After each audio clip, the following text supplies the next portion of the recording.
Science की बिल्कुल नई दुनिया में आपका स्वागत है।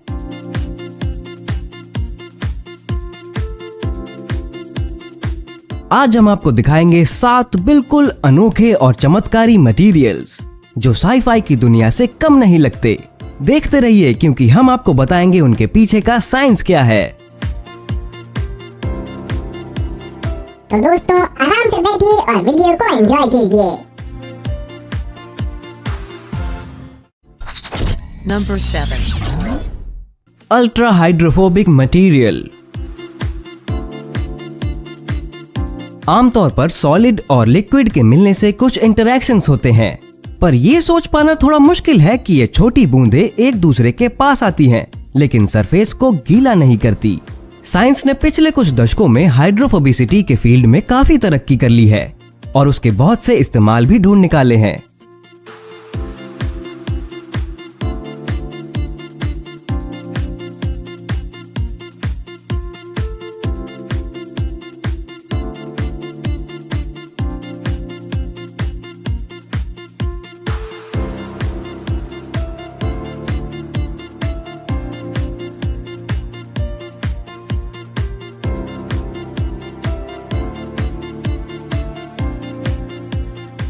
हाइड्रोफोबिक सरफेस लोटस इफेक्ट पर आधारित है। इस इफेक्ट को लोटस की हाइड्रोफोबिक प्रॉपर्टीज पत्तियों की माइक्रोस्कोपिक ऑब्जर्वेशन के दौरान 1970 में खोजा था। लोटस प्लांट में एक एडहेसिव, नॉन पोलर और मोम जैसा पदार्थ होता है जो लोटस इफेक्ट या हाइड्रोफोबिसिटी को अंजाम देता है, जो खुद लोटस फ्लावर पर भी होता है। यही कारण है कि वो हमेशा साफ दिखता है, कीचड़ में उगने के बावजूद भी।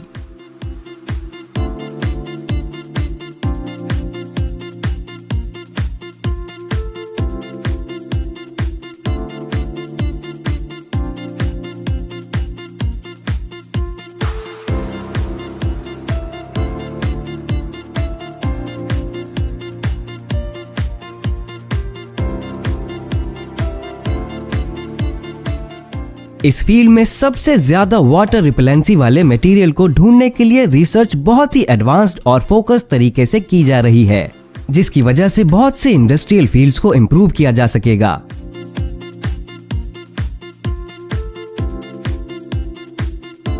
ये एक हाइड्रोफोबिक सरफेस का लाइव डेमो है। इसकी वाटर रिपेलेंसी चेक करने के लिए इसे इंसुलेट करके पानी में डुबोया जाता है। इंसुलेटेड डिवाइस वाटर डैमेज से बचा रहता है, जो कि हमारे स्मार्टफोन्स के लिए बारिश में काम आ सकता है। और साथ ही आपकी दीवारें इस जादुई मटेरियल से ढक जाने के बाद किसी भी धूल या गंध से बची रहेंगी।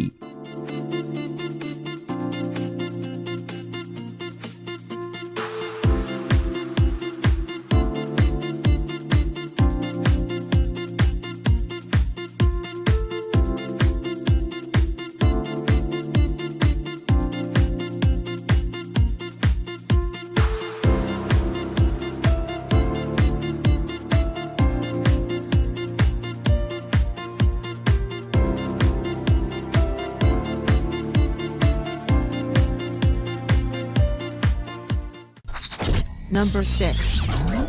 Try iodide.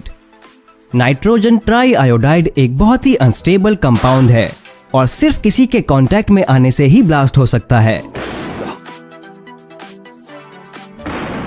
Nitrogen try iodide में एक नाइट्रोजन एटम है जो 3 आयोडीन एटम्स के साथ बॉन्डेड रहते हैं। इसका स्ट्रक्चर बिल्कुल पिरामिड जैसा है, जिसमें नाइट्रोजन बिल्कुल टिप पर होता है और आयोडीन नाइट्रोजन से काफी बड़े होते हैं और इनके बीच का स्पेस बहुत कम होता है।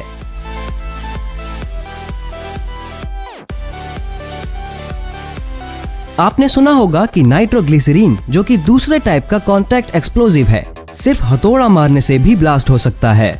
आयोडाइड अमोनिया के साथ मॉइस्ट कंडीशन में अंधेरी जगह में स्टेबल होता है, लेकिन उसके फटने के समय वो जरूर सूखा ही होगा और जरा सी डिस्टरबेंस से भी ये धमाका खेज हो सकता है। इसमें से पर्पल कलर की आयोडीन वेपर निकलते हैं जो बहुत इरिटेटिंग होते हैं और इनसे ज्यादा एक्सपोजर टॉक्सिक भी हो सकता है।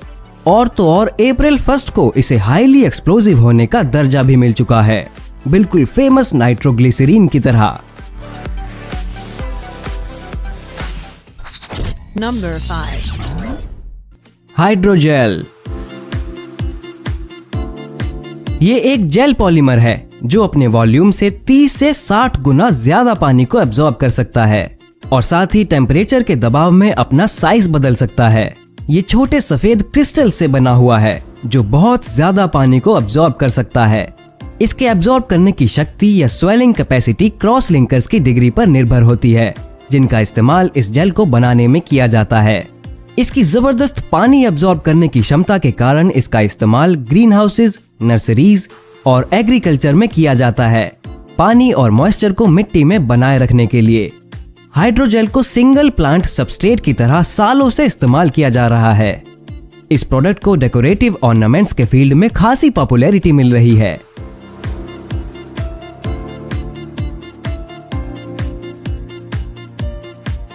साथ ही ये मटेरियल मेडिकल पर्पसेस जैसे टिश्यू इंजीनियरिंग और मेडिकेशन के सस्टेन रिलीज सिस्टम में भी इस्तेमाल किए जाते हैं।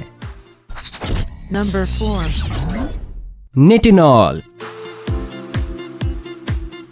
निटिनॉल निकल और टाइटेनियम के बराबर मिश्रण से बना हुआ है ये, जिसकी खास बात है कि इसे मरोड़ने के बाद भी ये अपने आप अपने आकार में वापस आ जाता है। इस फेनोमेनन को मेमोरी इफेक्ट कहते हैं, जो हीट एक्सचेंज की वजह से काम करता है। ये इस प्रोसेस से कई बार गुजर सकता है, अपने आकार में वापस जाने की क्षमता को खोए बिना।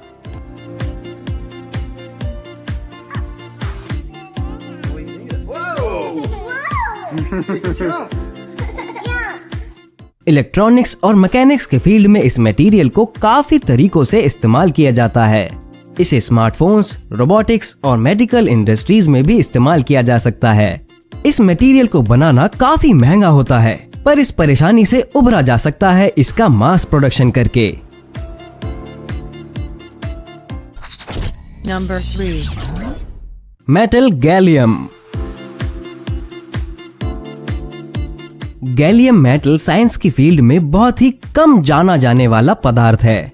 ये अजीब मटेरियल साइंटिफिक कम्युनिटी के मेंबर्स के समझने के लिए बहुत रहस्यमयी और मुश्किल है।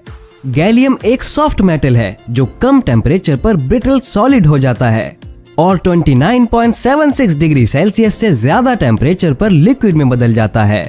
अगर आप इसे कुछ मिनट के लिए अपनी हथेली पर रखते हैं तो आपकी बॉडी से ये सॉलिड मेटल पिघलना शुरू कर देगा। सॉलिड और लिक्विड दोनों ही फॉर्म्स में इसका कलर एक जैसा ही रहता है। इसे मोल्ड में डालकर सॉलिड करने से ये बिल्कुल इस कॉइन जैसा बन जाता है। ये नॉन टॉक्सिक मटेरियल है जो बहुत ठंडा रहता है, पर ये सस्ता बिल्कुल नहीं है। ये मेटल $3000 पर किलोग्राम के रेट पर मिलता है, जो कि बहुत ज्यादा है। इससे पता चलता है कि इसे एक्सट्रैक्ट करने में कितनी कीमत लगती होगी। Number 2. एरोजेल। ये फ्रोजन स्मोक के नाम से भी जाना जाता है। ये बहुत ही ज्यादा इस्तेमाल किया जाने वाला मटेरियल है, जो कि एक स्पेशल ग्रुप के मटेरियल को दर्शाता है, जिनका इस्तेमाल 1960 तक सिर्फ स्पेस ट्रैवल में किया जाता था। लेकिन अब साइंटिस्ट को इसके और भी बहुत सारे इस्तेमाल का पता चला है। एरोजेल इस दुनिया का सबसे हल्का सॉलिड मटेरियल है। इसका केमिकल स्ट्रक्चर ग्लास के जैसा है, पर इसकी डेंसिटी 1000 गुना कम है और ये हवा से सिर्फ 3 गुना ज्यादा हल्का है, क्योंकि ये 99% हवा से बना है और सिलिका जेल से। इसके हल्के वजन के बावजूद ये मटेरियल बहुत स्ट्रॉन्ग है और इसमें हीट इंसुलेशन की क्षमता है, जिसे नासा इंजीनियर्स ने एक्सप्लोर किया है। नासा इस मटेरियल को अपने बहुत से स्पेसक्राफ्ट्स में इस्तेमाल करता है, सूरज की गर्मी से बचने के लिए। इतना ही नहीं, एरोजेल का इस्तेमाल न्यूक्लियर रेडिएशन को डिटेक्ट करने में, लॉन्ग लिव्ड न्यूक्लियर वेस्ट को एब्जॉर्ब करने में और हार्मफुल माइक्रो ऑर्गेनिजम्स को डिटेक्ट करने में होता है। Number 1. मैग्नेटिक थिंकिंग पट्टी। ये खेलने के लिए बहुत अच्छी चीज है। ये मैग्नेटिक मॉन्स्टर बहुत जबरदस्त और मस्ती से भरा है। इसे रेगुलर पट्टी में फेरिक आयरन ऑक्साइड पाउडर मिलाकर बनाया जा सकता है, जिससे पट्टी फेरोमैग्नेटिक बन जाती है। स्ट्रॉन्ग मैग्नेट्स जो खुद ही फेरोमैग्नेटिक है, इस मॉन्स्टर से बच नहीं सकती। अगर आप मैग्नेटिक फील्ड में फेरोमैग्नेट्स को रखते हैं तो उस पर एक फोर्स असरअंदाज होती है, जो उसे ज्यादा मैग्नेटिक फील्ड की तरफ खींचती है।